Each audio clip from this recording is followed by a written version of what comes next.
Hey there, I'm Pete Townsend, and this is Money Never Sleeps. We look inside the minds of entrepreneurs and at the crossover of startups, enterprise, finance, technology, and life as we know it.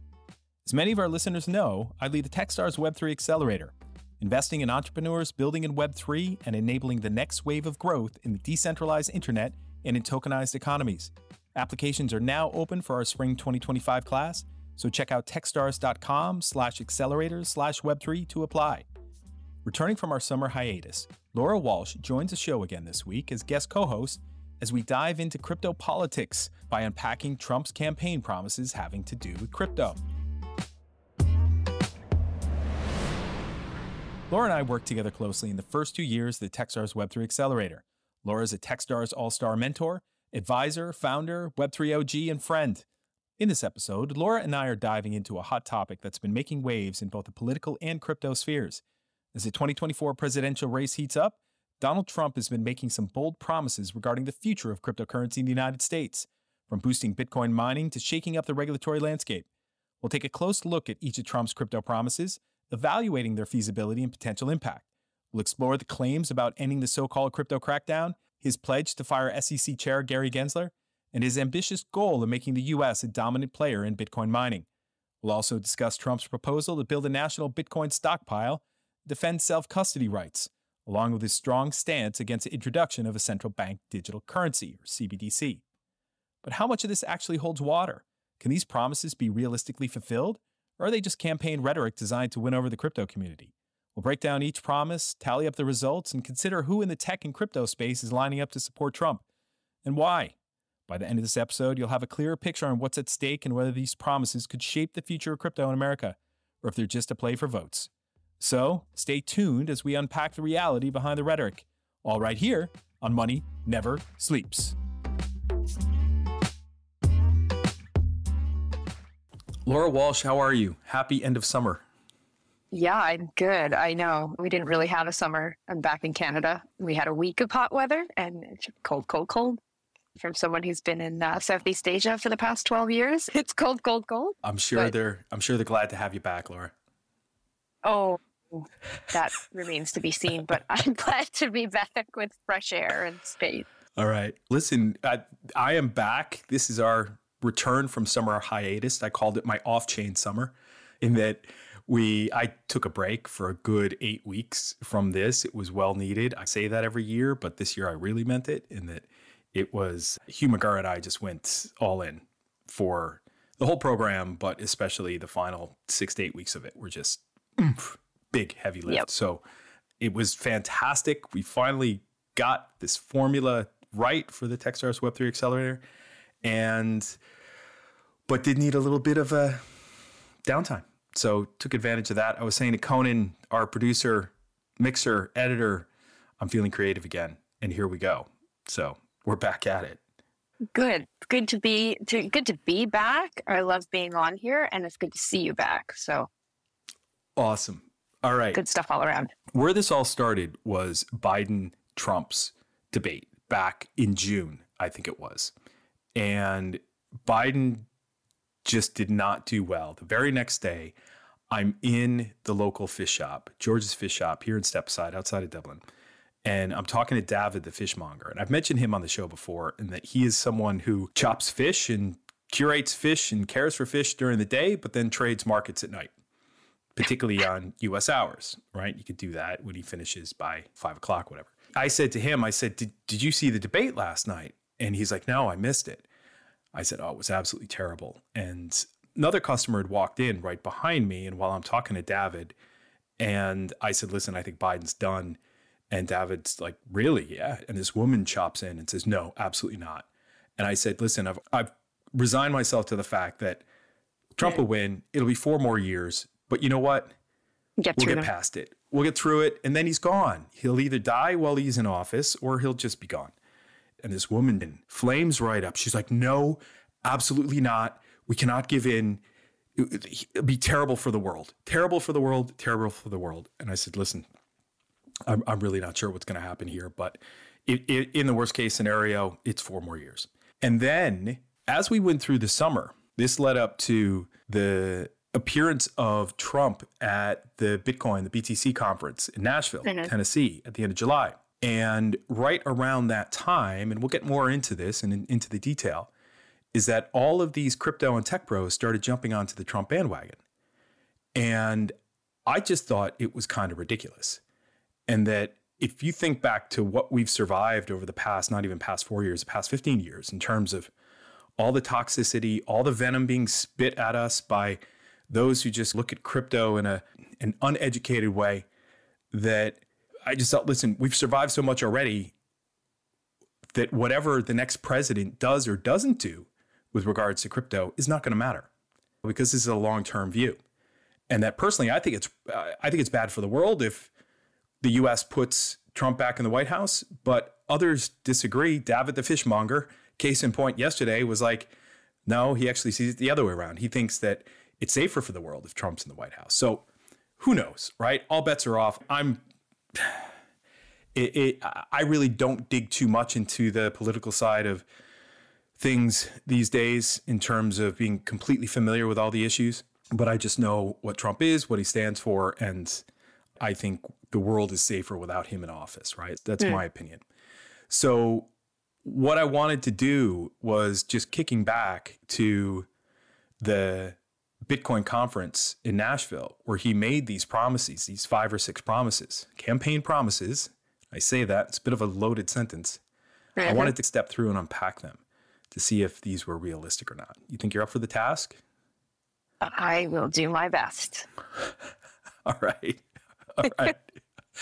All right. I'd say this as a Canadian. Okay. Yes. So this is the thing.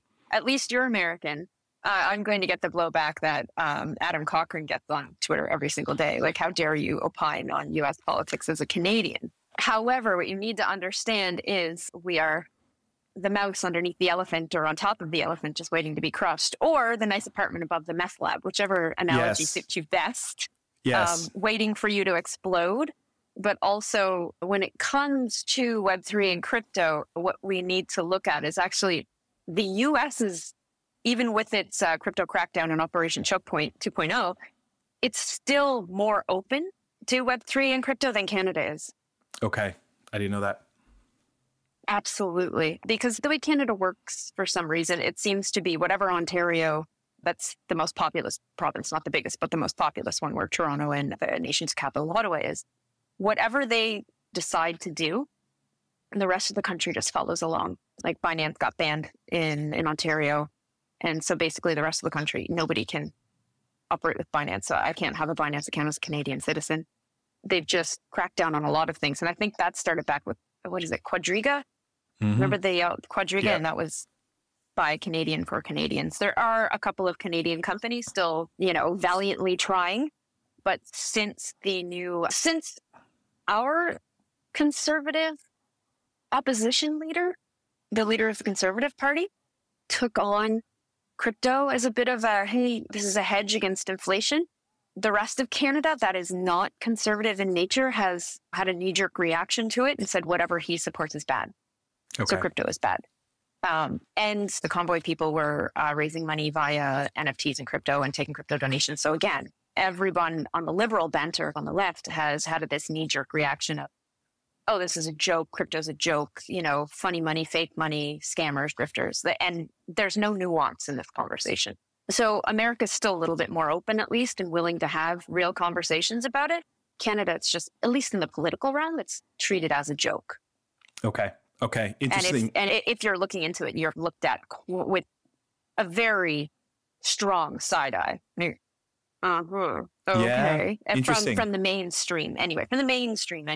Yeah, interesting that Canada was home to the initial at-scale crypto ETFs. Yep. Right? We started first. Yep.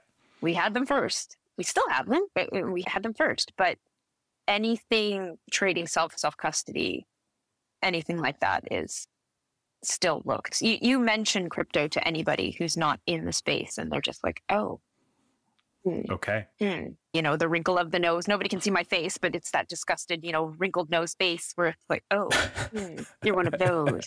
Okay, I'll just go over here.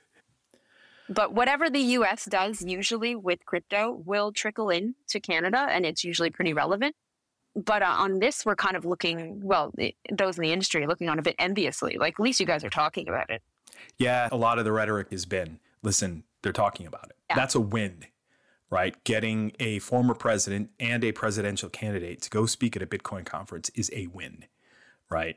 Regardless of your political leanings, that it is a political issue, all right? And yes. So how did all of this happen? People thought that Trump just woke up and said, oh, I like crypto. No, this has been a concerted effort. So just yesterday, CNBC put out a post on how Trump was orange pilled by 3 Bitcoiners in Puerto Rico and the promise of $100 million.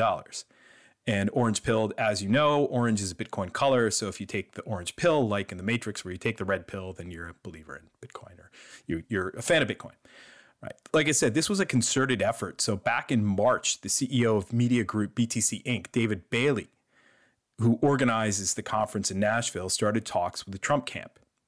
And as I'm sure you know, Laura, that conference organizers, it's all about selling tickets, selling sponsorships, selling tickets, selling sponsorships. How can you get bums and seats? Yeah. Exactly. Bums and seats and logos on banners. So there's a huge year. As soon as that year's conference is over, they're already planning for the next one.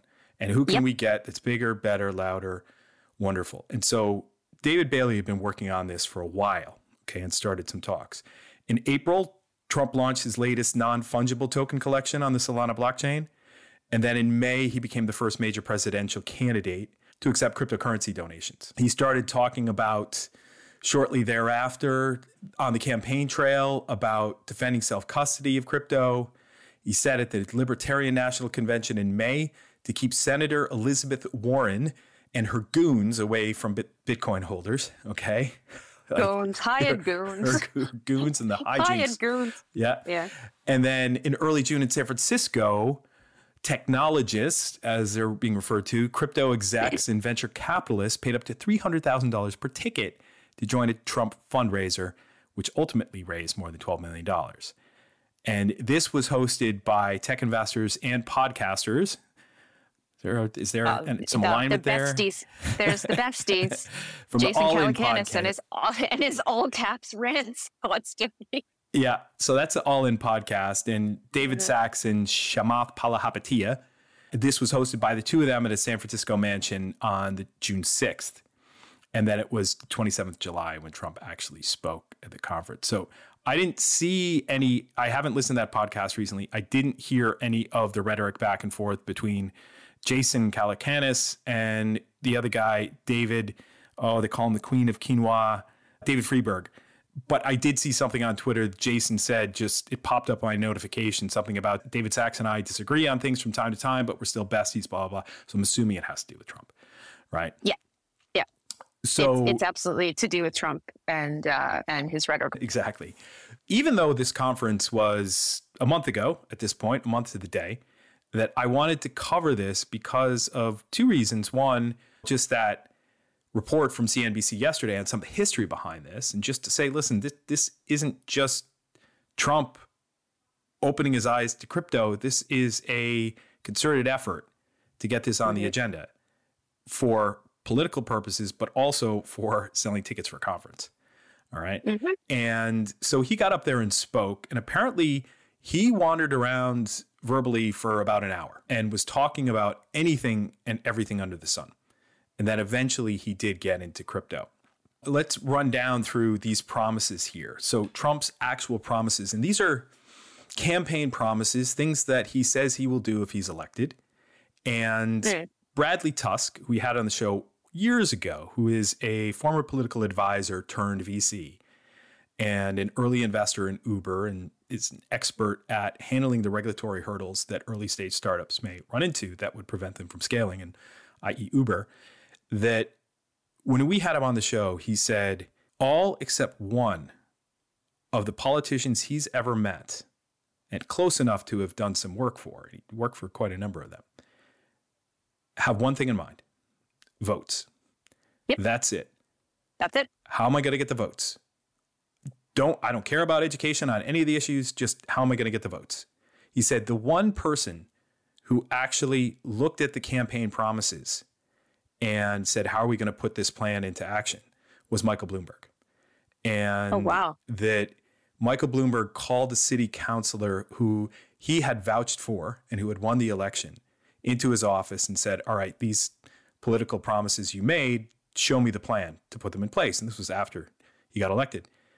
The city councilor was like, these are campaign promises. Who cares? It's like, no. I vouch for you. You got to do this stuff.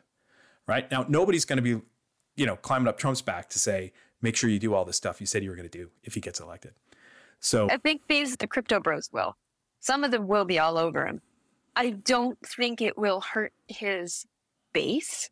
Not at all. No. Because they don't care. He might get, I don't really know, to be honest. Because, I mean, if you got the Winklevoss ghouls after you, maybe they might raise a stink. And if you get the VC guys pissed off enough, they'll raise enough stink to make him have some sort of token gesture were he to be, if he were to be elected. I think there'll be some sort of token gesture, but there's some things he's promising there that are absolutely impossible to do and just make no sense.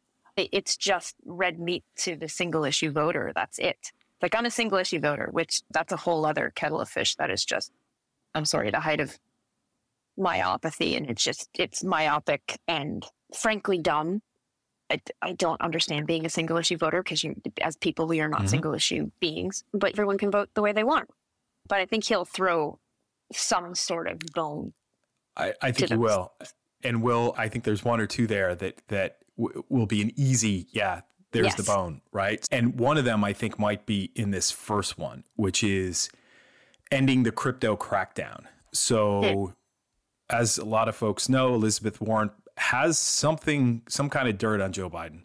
And I don't know. Well, I don't know what it is, what it might not be. She's so engraved into the political circles, in with big finance, in with big banking, and pushing, and having this huge anti-crypto platform that the majority of people don't care about. But whatever sway she holds over Joe Biden will be gone if Trump is elected. And however, anything that is preventing the proper mechanisms and framework for crypto to come into place in the US, well, that still needs to go through the lawmaking process. So there's the crackdown of Elizabeth Warren. There's a crackdown also of Operation Choke Point 2.0. And for folks that don't know what that is, that was coined by Nick Carter from Castle Island Ventures and the On the Brink podcast, in that it was a follow-on from the original choke point, which was what it was called by the Obama administration when they were pursuing this in 2012, which was to make it difficult for industries they didn't like to get banking services. So gambling, guns, you name it, anything that was against the political agenda, then they made it difficult to get bank accounts. This happened again with crypto, and we saw that in 2022 with Silvergate, with Signature Bank, and that the crackdown there that took place, and it being Nick coined it Operation Choke Point 2.0. So that is kind of a messaging that comes from the top, and Trump could kill that. Trump legitimately could say, listen, just stop doing that. Whatever's happening at the FDIC level, at whatever level, to eliminate Choke Point 2.0. So that was the one that I thought he could do. But for the rest of the political process around regulation, policy, all of that, that's still something that Trump can't really do anything about. He can't touch the SEC using litigation as regulation. And that's the problem. To be honest, that's a massive problem. And whatever the flip was that happened with Warren, where she was small banks, individual banking rights, banking the unbanked, bringing down barriers to access to financial instruments. I don't know what happened there. Like maybe one of her nephews was rugged, or maybe someone in her family got involved. To be honest, this is just opining, obviously. But it would have to be someone maybe in her circle or extended circle. Maybe something bad happened with a wallet, with a coin, with an exchange, something for her to flip this quick and be this invested in it. It's just such an odd stance for her to take on an issue that really, again, like you said, does not really excite her constituents. She's not getting traction with this. This is not traction. This is not a big ticket issue. This is not something that she really should be devoting this much energy and time and focus to. And Gensler, I don't know what the hell happened there. Goes from teaching about Bitcoin at MIT to, I'm screwing everyone over now. Unless he's just, oh, hey, the big guys are in. the big guys want a regulatory moat around how anyone accesses, invests, and or divests of these digital assets. They saw money, they went in, they captured, and then they have their enforcement arm, and that's exactly what it is. So yeah, Trump could take away a little bit of legislative, but he can't touch whatever the SEC is doing. Yeah. He could try, and he will. Oh, he'll try. If he's in, he will try. He will, and you'll just be in court cases for years and years. But if everything stays, if the checks and balances stay, and he doesn't fulfill his promise of becoming a dictator on day one, because there's a lot of things he's going to do on day one. That's like the day that it's like a Arctic Circle day that lasts, I don't know, 3 months because of all the things he's going to do on day one. First 100 days is one day. I know. Like millions of immigrants out, this out, that out, day one. Oh, that's a really busy day. It is. The one thing that he can't do on day one is fire Gary Gensler. He can't. Yeah. It's not legally possible. But generally what happens as part of the political process is that when a new president is elected, those in positions such as Gary Gensler basically say, well, different party, different role, I'm out of here. And they take off. I don't know if he'd do that. I don't know. He doesn't strike me as the type of guy to go. That's actually a very good point, because I've always said how I was surprised that that Gensler flipped like this, based upon the first time I met, or the only time I met him back in 2018. But I would be just as surprised, you're right, if he did just step down, kowtow. But yeah, not for me, but no, because he still has time to do whatever machinations he has left in the chamber there, and whatever litigation he wants to bring, which, for the record, they usually keep losing. They don't win when they litigate. When they're going to court, they're not winning. They're embarrassingly losing, but most people are too scared to go to court and just pay the fine and shut down or do something, because most people don't have the resources and or time to fight the U.S. government. Yep. That is a massive fight that a lot of people just don't want to do. It's not worth it. So does this one hold water? Yes or no? I would say he could throw a couple of bones. Yeah. I think he could end the executive branch directed venom of Operation Choke Point 2.0. Choke Point. He could sign an executive order too. It would look nice. I don't think it's even an executive order. I think it's just stop applying pressure in certain situations for people to do things. So that's that one. So it might hold some water. Second one, friendlier regulation in 100 days. This will take time, right? So we had the Fit 21 bill. That made it through the House. It's now sitting in the Senate. There's no companion bill in the Senate yet, or there wasn't the last time I looked at this a couple months ago. But it will likely progress to the next round of the legislative process in 2025, regardless of who's president. Now, the president can ultimately veto a proposed law or anything that goes across their desk, but it's all dependent in who's in what seat in the Senate and the House, and all of those races that need to take place. That's up in the air. It's all up in the air. Who knows what's going to happen there? Yep. So I really don't think that he can, aside from using, and this is only me just remembering the West Wing and the TV show and how it all worked, and seeing a senator or rep go in to see the president and doing horse trading between bills and legislation and all that, and saying, I will not put the pressure on this thing if you give me and put pressure on that other person for that thing. And aside from that type of political maneuvering, in support of crypto, I think crypto is just going to go way down the bottom of his agenda if he gets elected here. I'm sorry, but it's not important. No. And he already, no offense, he already has the money. That's it. He's gone. And no offense to whomever has donated to him through crypto or from the BCs, but if you have not looked objectively at how he acts and how he operates and thinks that he will do things for you because you gave him money, that money's gone. You have no leverage now. You've not kept leverage. If you haven't kept your leverage, you've lost your advantage. And that's not hey, I hate Donald Trump. I don't like him, but that's just objective facts. You have no leverage over him now. You can say, hey, I donated to you. Okay, that's great. Thank you. And we really appreciated your donation. And it led us to make America great again. And that's it. You're done. I think this is where, what is it? It's a very good point, Laura. Fair Shake, the super political action committee, where they are donating to the congressional races, not the presidential races, because they want to get the pro-crypto people in, so perhaps that they can hold that leverage.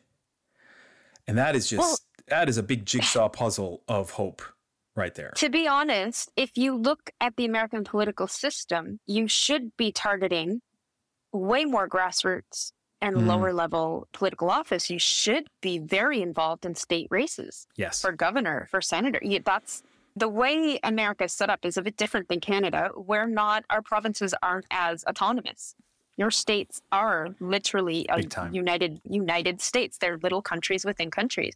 So that is exactly where the fight should be focused, not the president. The president is and supposed to be mostly a figurehead and a representation of American power. They're not supposed to be pulling all the levers. Yep. They're supposed to be signing off at the end. All the work happens below. Speaking of below and mining, down under the grounds, he's proposing that the USA will dominate Bitcoin mining. Yeah. Okay. He called for all remaining Bitcoin to be made in the USA. All right. Yeah. Let me get behind that. It's Springsteen in the back. We do. And that he said, if crypto is going to define the future, I want it to be mined, minted, and made in the USA. He said, it's not going to be made anywhere else. This is just complete ludicrous. It's not feasible. It goes against the whole idea of Bitcoin to begin with. That could he make it easier for miners to operate in the US? Probably. Absolutely. But through the political process rather than in executive order or anything like that. So this one was just ridiculous. Now, it's stupid. That's stupid. You can't. He doesn't understand how Bitcoin works, and he's a 78-year-old man. If he understood cryptography and the hash rates and everything and mining and how mining works, he may have a grasp, but no. And to expect him to understand that is a bit ridiculous. And then to throw him out in front of people and to talk about it after being quote unquote orange pilled in 3 months. Yep. No, that's not. And to be honest, just a point on this, and this is something that most people do who are not in the industry as well. He keeps equating crypto with Bitcoin, Web3 with Bitcoin, Ethereum with Bitcoin, and Bitcoin is different. There's just no, it's different. And the maxis are going to turn on him. They will turn on him because they turn on everybody, but they're just going to turn on him because he's at the Bitcoin conference and he's talking about mining, but then he's talking about NFTs and meme coins and doing meme coins. And after a while, they're going to turn on him. It's just inevitable. Again, he's not going to be an expert after this short period of time. And love it or hate it, it's not big enough an issue for anyone to be an expert as a presidential candidate on it. It's not large enough yet. We're not there yet. Still. Yeah. So this one definitely holds no water. Holds absolutely no Bitcoin zero. either. It's got a peach basket with a hole cut in it as a bucket. Yes. Wonderful. I'm from Springfield, Massachusetts, where I know basketball was invented. Yeah, that's basketball. And a Canadian made it and brought it down. That's right. Naismith is a Canadian. Naismith, yep. All right. So his next one, building a Bitcoin stockpile. And what? He said essentially that the U.S. won't sell any seized Bitcoin assets. They still belong to somebody else. On the same day, Senator Cynthia Lummis proposed that the U.S. establish a Bitcoin-based reserve of 1 million Bitcoin, which is about $60 billion. The U.S. currently holds about 210,000, so they're about 20% of the way there. Economists have looked at this and are baffled. They see no benefit. The U.S. balance sheet of Treasury managing that big of a Bitcoin portfolio every single day, forget about it, right? It's just going to be impossible to do that. But the tangible benefit is that it will get all the Bitcoin maxis to vote for Trump, right? So I was listening to, I think it was called the Bits and Bits podcast this morning, and it was recorded back in July, right after the conference. And the view was that Trump talked about it, Trump said it. Who knows what Cynthia Lummis is thinking in terms of what she's proposed, and is this, did Trump pick up on it? Who knows what happened? But 210,000 BTC, or roughly, what is that? 12 billion. So $12 billion, that the US will just hold on to that. And that's going to be it. That trying to actually push a Bitcoin stockpile legislation through the US congressional process, forget about it. That is never going to get through.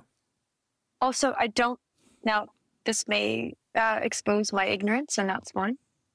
I don't see a government, yes, that you'll have foreign currency stockpiles, but a digital asset that in its creation and in its ethos is meant to become a different type of currency. Why a U.S. government, especially any government really, but would stockpile an asset whose whole raison d'etre, the reason of creation of it, was to wean people off of established currencies. Yeah. Why would you undermine your own currency that way? Why would you try to potentially devalue your own currency that way? That is a national security issue. Do you see what I mean? Do you see what I mean on that? I don't think I'm articulating it. No, you're saying correctly. Exactly right. You're saying it exactly right. In that there are, 534 or something like that members of Congress. And that as with any of these applications of a bell curve of crypto adoption or embracement or enlightenment or education, usually how it all works is that you've got maybe 10% max of any given group of a segment of a demographic or whatever that are actually aware of this. And maybe 5% that actually are pro, right? So you're looking at maybe 25 to 30 people, part of Congress in the US, that hold votes that would actually push the button yes on this. Yeah. It's not going to happen. For all the reasons you just said, in addition to all of the misguided, uneducated viewpoints on what crypto is and what crypto is not. So I don't see that holding. Yeah, water. This one holds no water either.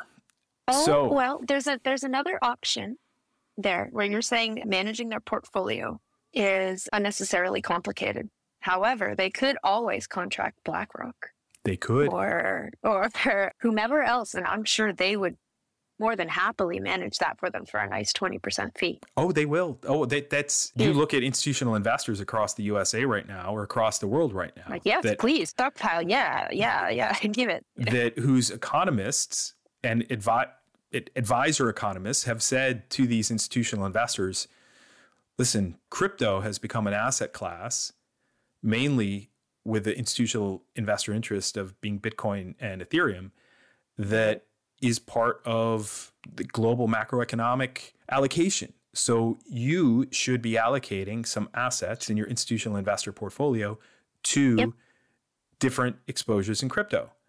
So BTC ETFs came along in January, Ethereum ETFs more recently, and institutional investors are putting money into these things now. The US government is a huge institutional investor. Yep. I think you're right here. I think that we will see BlackRock managing a portfolio of, as anybody would, your alternative investment portfolio, which include things like this. And we would see it on the US balance sheet. I think so. Yeah. Okay. That's just too juicy to pass up. Ooh, good one.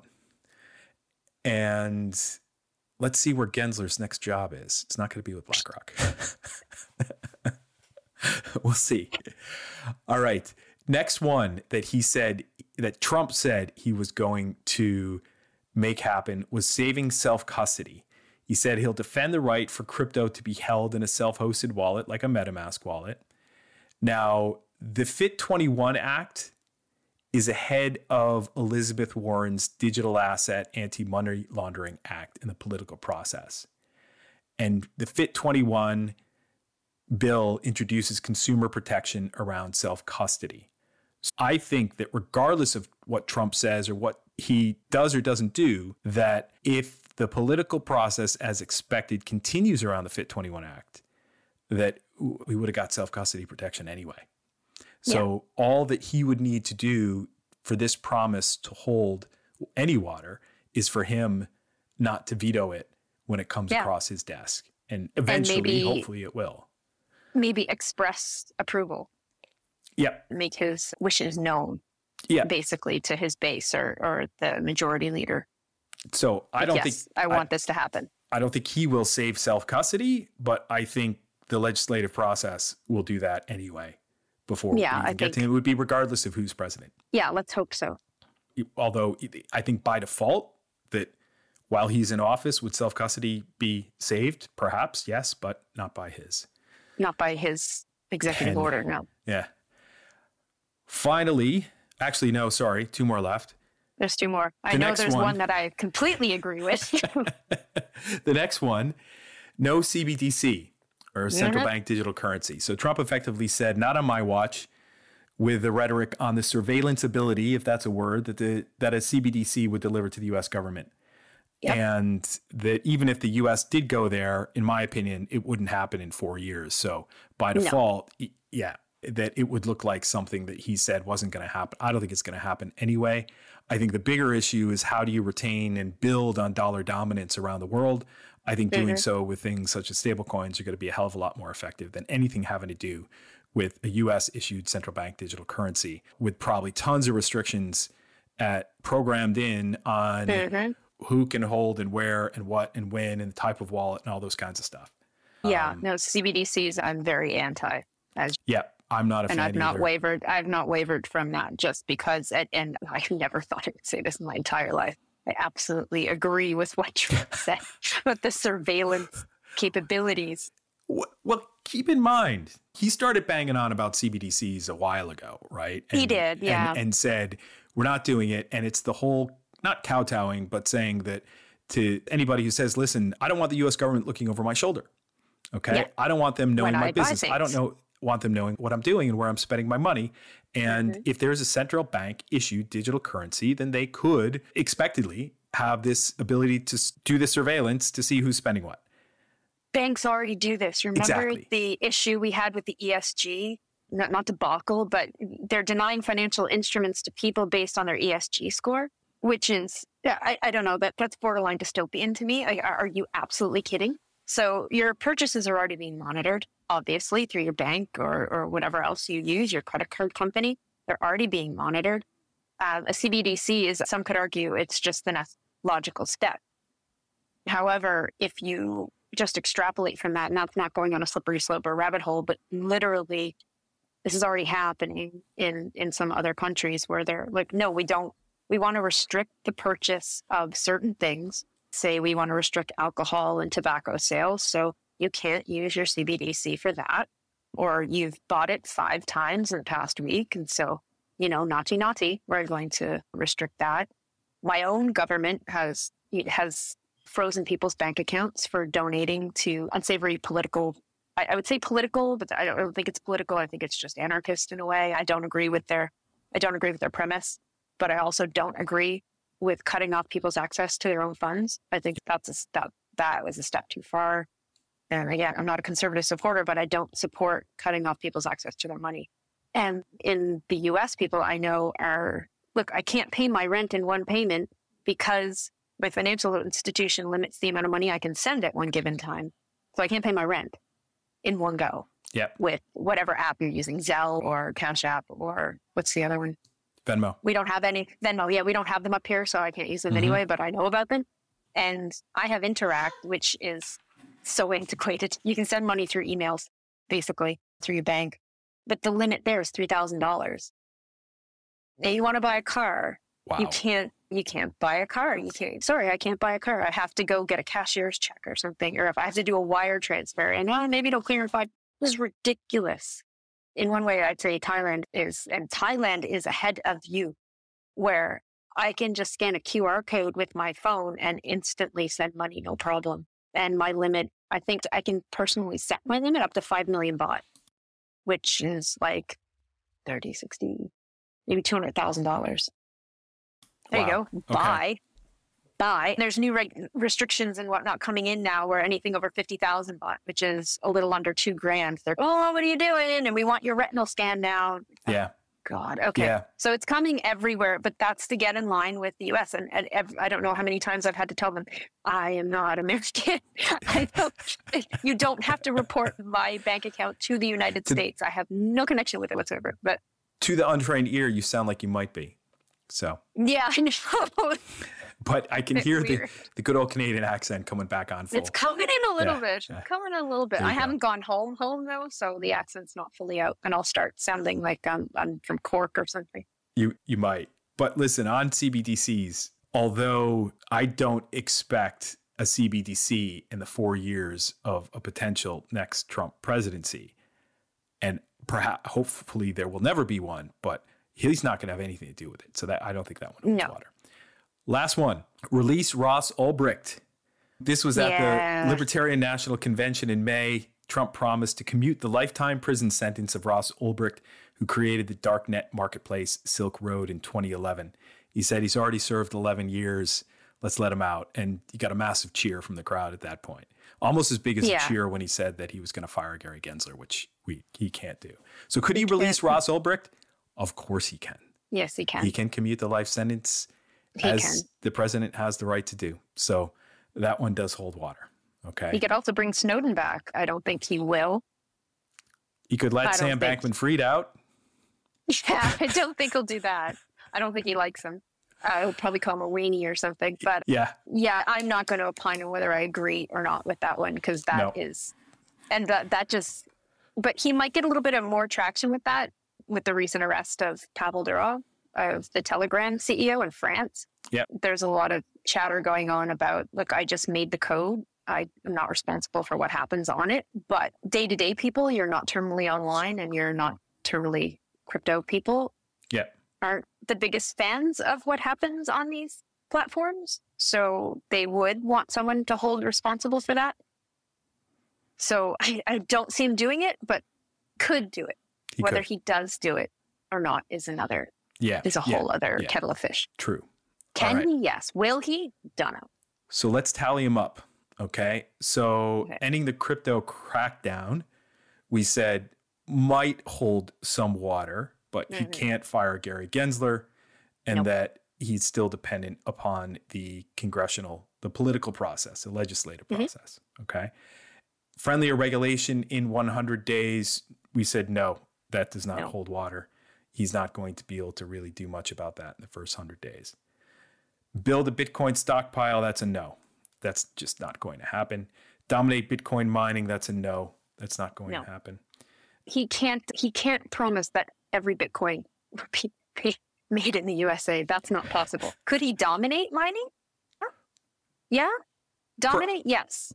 Perhaps. Potentially. Potentially. Perhaps. So I'll move that into the potential column. Potential. And then safe self-custody. He's not going to be able to do that himself. And the leverage situation just won't exist for this to actually get up in the priority, other than continuing to push the FIT21 Act through, which will hopefully and the political will. The political will is not there. No CBDC. It's not going to happen anyway.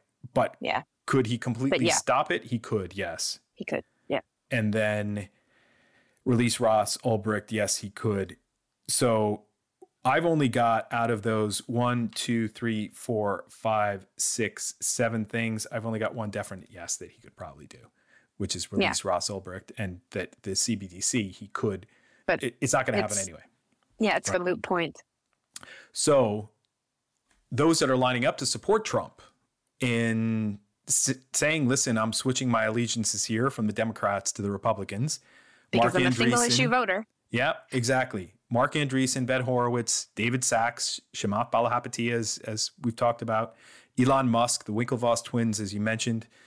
A few others said, Mark Cuban, who's known to support the Democrats, said this is a Bitcoin play. This is just to support the continuing ongoing evolution of Bitcoin. And that's what these voices want. And the Stanford professor, I said that there was a Stanford professor who said, this is just the most vocal people on Twitter and not a proxy for the tech industry as a whole. So yes and no. Yes and no.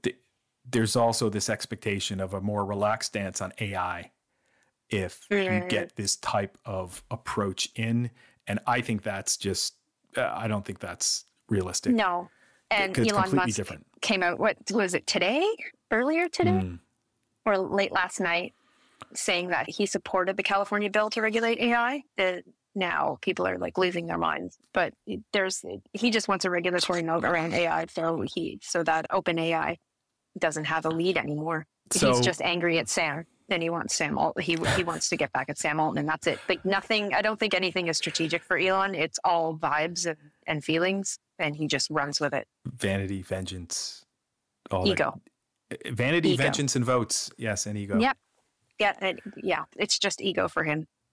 So I think looking at this in totality, I'm saying let's not go all in here, crypto people. No. The campaign promises are just that. It's a play for votes. Please think about the other issues too that are important to you. And there's got to be other things that are important to people rather than, non-degens. Yes. Screaming about my bags, right? There has to be things that are important to you other than your bags of whatever meme coin you baked into this cycle. There might not be, and your vote is your business. But just go into this with open eyes because, and I don't want to take you off on a tangent here, but there's a little bit more to this when you're talking about things like meme coins, like back in June, the DJT. Meme coin with Martin Shkreli. I know I'm pronouncing his name incorrectly, but I don't care. I got into a bit of a Twitter feud with him. He called me names. I called him names, but whatever. I'm not injured by a scammer, and he's just a massive scammer. What is a 41-year-old doing hanging out with an 18-year-old Baron Trump? And why would they create a meme coin together? Once a scamming piece of trash, always a scamming piece of trash. And to throw in with somebody like that, and come on, guys, really. Mm-hmm. Everybody's extolling Zach XBT about his great investigative skills. So follow what he says at least. And he told me, Shkreli told him that he's friends with Baron and they created the meme coin together. And that generated $363 million worth of trading volume in a 24-hour period. So that right there is what Donald Trump is after. And you go 2 years ago, they already dipped their toe in this because they've tried what? They've tried sneakers.